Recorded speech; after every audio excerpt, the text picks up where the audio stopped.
Let's bring in our first guest. Fresh off of his victory on Friday Night Fights last week, let's welcome to the Ruckus, Jesse Hart. How you doing, Jesse? I'm good. How's everybody? Good? We're good. That's what's up. We are sitting here, before we got into it with you, we are recapping Bradley Pacquiao, talking a little Mundine getting clobbered by Claudia, and a whole host of taxation and other kind of issues. But now we will shift to you with your recent victory. So why don't you break down the fight? Have you had a chance to go back and watch your performance in the fight? Yeah, I did. What did you? So break down your performance for us. What do you think of what you did out there in the ring? I think I did what I needed to do to get the victory against a guy who was just trying to survive after he got caught. I was pushing for the knockout. I think I could have done better in spots, but I was looking for the knockout so bad because of, at the weigh-in, the guy was talking a lot of trash, and it was just like, I was just, when I knew he was trying to survive, I started fighting off emotions, and that's not what a fighter ever supposed to do. Start fighting off emotions because I was pushing for the knockout so bad. But at the end of the day, I won a fight. My jab was tremendous. Everything else, a southpaw will make any fighter look bad. Over the recent years, we have seen that. So, to look at my performance, I give myself an 8, probably like out of a 10. Hey, man, you won the fight by 10 points on every scorecard, so I honestly don't see why they're giving you so much, flack on this. Like, you listened to Teddy Atlas during the fight, right? Yeah, it was crazy how he was talking, man. 80-70 on every scorecard. It's like, you won the fight, you won every round, and you knocked him down twice. My dad said after we watched it together, though, he said, they give Floyd a lot of shit. He said you dominated every round, but it's how you dominated every round. Right, yeah, I can understand that. What does that mean? That's what Teddy Atlas said. He dominated every round. He won every single round, but it's how he dominated every round. What is that? What does that even mean? If you guys can elaborate on that, can somebody tell me, like, what does that mean? We all know Teddy's a little bit crazy, man. So when you listen to the show and listen to him commentate, you got to take what he says with a grain of salt, because we all know he's just a few moments away from snapping about something or on somebody. So an oversight committee, a commission. Yeah, it's crazy, man. I don't know. Maybe you didn't follow his fight plan that he does in the broadcast or but whatever. I don't know. Nobody does. Nobody does. Whoever on Friday Night Fights follows Teddy Atlas' fight plan? Nobody. It never goes Teddy Atlas. That's what he need to do. Well, not to speak down on the kid, not to speak down on the guy Teddy Atlas, but when he had Michael Moore, he didn't give him no type of instruction. He talking about your kids watching. Do this for your. He's more of a motivator than the actual know how to. That's really keep it serious here. So, what are you gonna do? He's more of a motivator than the actual trainer that tells somebody how to throw punches and put a guy in position to knock him out or set him up. Or he does none of that. His whole thing is motivate a fighter to go out there and get his job done. He's like Bundini Brown when Ali had that kid that hype him up, Bundini Brown. He's that type of guy. He's not an official trainer. Yeah, I can feel that. At this point, you are victorious, and looking back at your performance, what things would you have changed? What did you feel you needed to change in your performance, aside from, damn what everybody else said? What did you feel you needed to improve upon? I feel like I need to improve on. When I was throwing my right hand, my foot was coming up. That was like a that was huge the one mistake. thing. That was the one thing Teddy made a good point on. Yeah, that was a huge mistake. That was a huge mistake because, like I said, when you're fighting off emotions, you want to knock a guy out because that kid was talking real reckless at the weigh-in. I mean, the kid was talking like he said some things. So at the end of the day, you know, I was trying to get him out of there, but I made some amateur mistakes. And another thing is, I don't think I went to the body more. I should have went to the body more. I didn't go to the body enough. I mean, there were mistakes. There were 2 mistakes that I really think I need to correct. Other than that, I think my jab was tremendous. He said, pretty much said, then he said this. He said, yeah, he touched you with jabs, but I wish they could say effective jabs. You can't face me. What's that? What are you talking about? My jab wasn't effective? I don't know. So, you know, I just think them 2 things I really need to work on against southpaws. You know what I mean? Mm-hmm. My sparring was limited with southpaws. Macho, I think you can contest for that. I mean, you see me in the gym, you know how I work, and we don't have that many southpaws until it's good southpaws, outstanding southpaws in Philadelphia. Right. So, yeah. It is hard to get good southpaw work. I'm not blaming nothing, but at the end of the day, them 2 things I feel I need to work on. Stop throwing in with my lead right hand, stepping in, my body shots. I think I could have went to the body a lot more. Yeah. There was one guy that I kind of went at it with while you were fighting. I told him it was the dumbest tweet I saw all day. Rick Glazer, he said he calls you an unpolished tough guy that cracks some but can't box a lick. When I told him how dumb that was, he said, I've been an international agent and matchmaker for 22 years and have built world champions, and my opinion is well regarded. That was gold. Yeah, you were a very, very polarizing person on Twitter that night. People had a lot of, but in the same regard, if people felt they had all this commentary about your performance, that means there's a lot of eyes on you. Now that you have this increased attention, where do you look to move with all these eyes that just seem to be so critical and focused on your performance? I just think, you know, it's good for boxing because at the end of the day, like you said, I got eyes on me. And out of 6 guys, I think out of 7 guys, that kid took the fight. I mean, we was trying to get undefeated fighters. And like I said, these people know me. They know what I come to do. They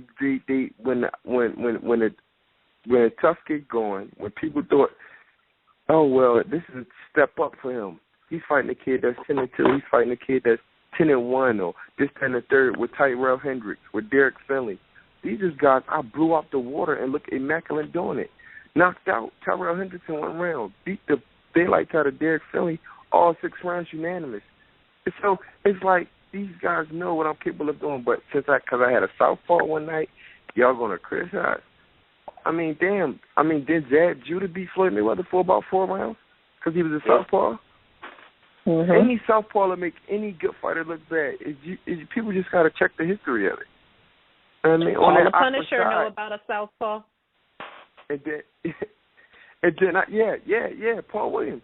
So it's like, you know, like I said, I have nothing to say about my performance. I made do with what a guy gave me. As I hit him and dropped him twice in the 4th round, he started trying to survive, and I had to go get him. I mean, I had to, like I said, I wasn't prepared to go get him. I thought he was going to come after me. But when a guy get hurt, you know what I mean, you don't know what he's going to do. But he was just trying to survive. Give me little to work with. But like I said, all the critics, I answered all your questions already. When they put me in there with Tyrell Hendricks, I answered all your questions. When they put me in there with Derek Finley, I answered all the questions. So, I mean, then you put him in there with a southpaw and you say, oh, his performance wasn't this good. Well, we got to go back and reevaluate the situation. Like I said, I called out many, many fighters before, and I'm going to continue to do that because I feel like I'm one of the best super middleweights in the world. You know what I mean? You could put me in the top 5. I mean, easy. That's just how I look at it. and out of 7 guys, this kid took the fight and was trying to survive after he got hit. You had Philip Benson. You had the kid that knocked out Badu Jack. Derek Everett's supposed to take the fight. Nobody. All these guys turned me down. They turned my name down. That's Ozzy right. Duran, he was originally supposed to be the opponent.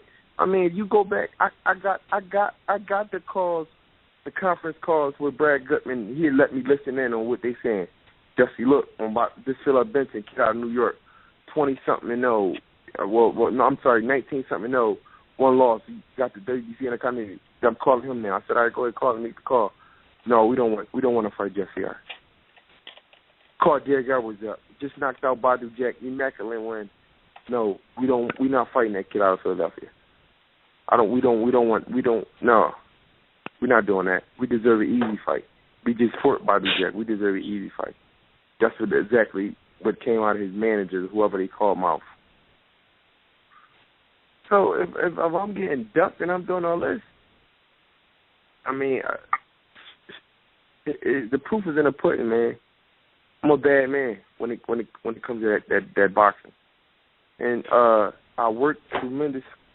My work ethic is tremendous. Macho can vouch for that. Yeah, but I definitely can. Whoever else, man. Like I said, I want to fight the best guys out there. I called out names. I said names, but I get ridiculed for calling names. The boxing people don't like that.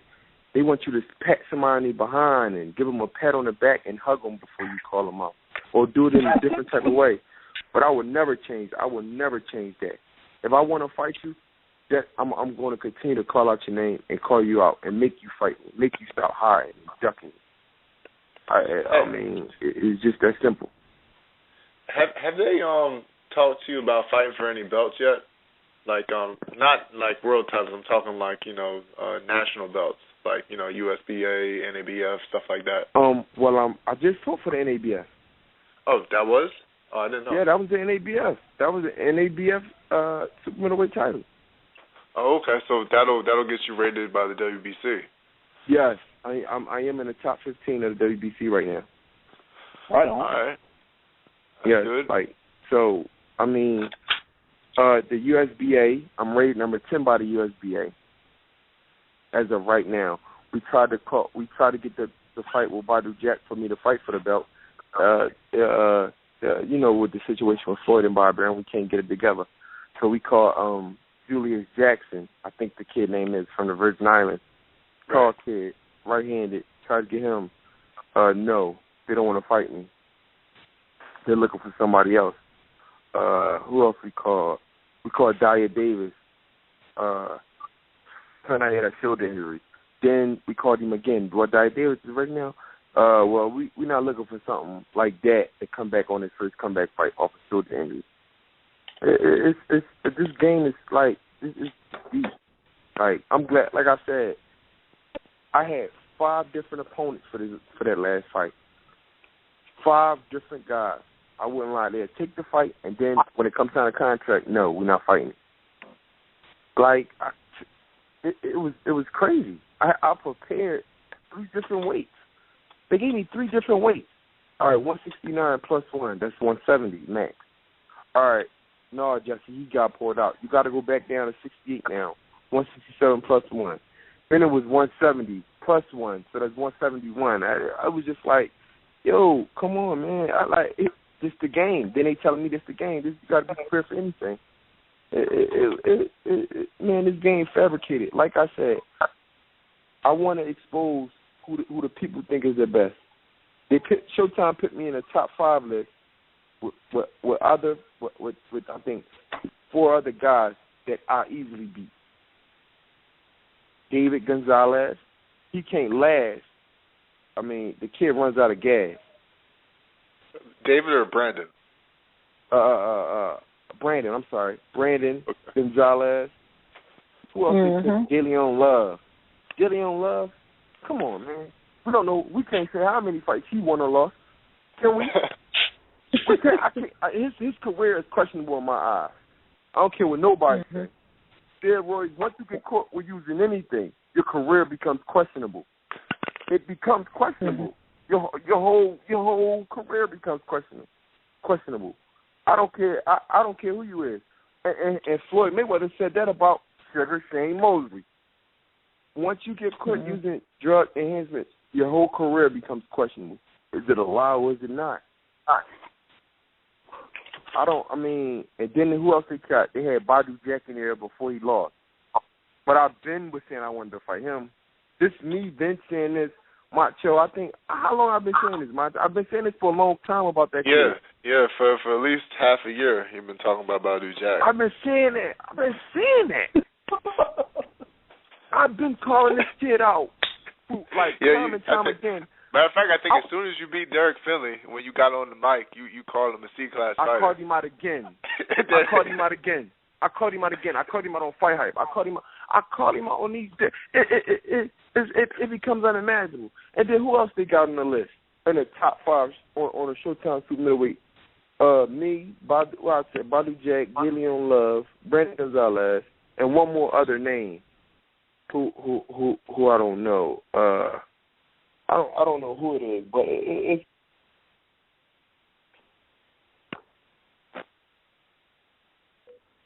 Jesse, still there? Did we lose them? Boy, Badu Jack snuck in his house and sucker punched him. Boy, we lost him. Jesse is passionate. There he is. Man, somebody get this man Badu Jack. He want to fight Badu Jack. Badu Jack is available. Did Badu Jack lose his last fight, or did it go to a draw? Yeah, he got knocked out in the first round, I think. Yeah. Derek Edwards. That's right. That was on that card, that All Mayweather card that they had in Washington, the one that was on like Showbox or something like that. Yeah, he showed it. And so Jesse tried to fight the guy that beat him, Derek Edwards, and Edwards' manager said, no, we're looking for an easier fight.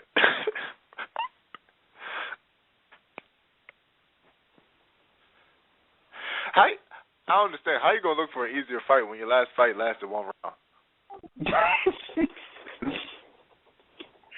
Man, what are we waiting for? Man, y'all done made Jesse mad. Jesse probably going to the gym right now. Man, he hit that heavy bag with a picture of Badu Jack tape on it. He got Badu. He got a whole mosaic of fight faces. Brandon Gonzalez. I think, who is Brandon Gonzalez just signed with? Gary Shaw or one of those promoters? He got a fight coming up soon by Jay Leon Love. Is Jay Leon Love fighting on this Mayweather? I doubt it. On this the Moment fight card? I think he's supposed to fight on the undercard from what I heard, but I don't think it's official with who yet. Yeah, well, hey, Jesse available? I'm sure he would be down. Philly stand up. He would probably be down to go fight Jay Leon Love and give him that work after the whole thing with Gabe Rosado, because Philly sticks together. Let's see.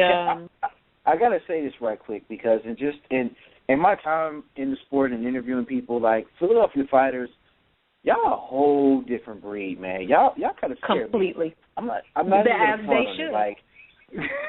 Like I interviewed my man J-Rock, Julian I'm forgetting his last name. Julian Williams. There you go, Julian Williams. He honestly had me scared over the phone. Like I was a little bit shook. And it was like 2 days before the fight last night. Yeah, he was so real. And same way with Hank Lundy. Hank Lundy was another one. He sounded like he's about to jump off a plane. Like Hank Lundy, man. Hank Lundy, J-Rock, B-Hop, Gabe Rosado. Man, Philly don't play when it comes to fights. Philly shows up. Shoot, I'm scared talking Danny to Ryan Garcia, right now. Bernard Hopkins. Danny Garcia, Bernard Hopkins. Those are the highest pound-for-pound guys probably right now, because they're the ones with world titles. But he also got Brian Jennings. He's on his way to a WBC title. God willing. So it looks like we have lost. Oh wait, is Jesse back? Is this Jesse? I'm right here. Oh, good. Welcome back. Yeah, I'm sorry about that, man. But I was just hearing what y'all was saying, man. I'm sorry we lost connection. But like I said, man, them guys is the game is fabricated. I call all of them out. If I think you're my radar fighter, fight me. Fight me. I'm the man to fight. Yep. It's just simple as that. I don't care about none of these guys, man. Like I said, when Jillian Love fought Gabriel Rosado, he fought a real 54-pounder. He grew into a 60-pounder, I believe, after that Jillian Love fight, Rosado did, when he fought Chocolate. That's the fight that he really became into a 60-pounder. Like, you fought a 54-pounder and you cheated. I don't know what y'all taking over there, man. You don't know what these guys taking in the game now. His whole career is a lot of me, questionable. Like I said, whoever wants to fight, man, I'm available. I can't call out nobody because it seems like the boxing world don't like me for that. I get ridiculed. I get real like talked about bad. The comments that people be saying, who did he fight? Well, you talking about who did I fight? Well, who did the guy that I call out fight? That's the question. He didn't fight me. I thought when you say a person's name, they're supposed to automatically make the match happen. Ain't nobody saying my name. I don't hear nobody saying my name. My show is dude. I want somebody to say my name. Yeah, man. As soon as somebody calls you out, say my name. Soon as somebody say my name, I bet you the match get made. Bob, I'm gonna call Bob that same night and get the match happen. Carl Moretti, I'm gonna call Carl or I'm gonna call Bob. Make that match happen. They the ones who be telling me them guys don't want to fight you. They don't want to take no chance with their career. But hey, man, the game is fabricated. What y'all want me to do? I'm just a real fighter. I'm gonna give y'all the real. True that. All right, Jesse. We gotta move on to our next caller. Great having you on the show. You always do your thing. You speak the truth, and hopefully somebody will step up and give you a fight.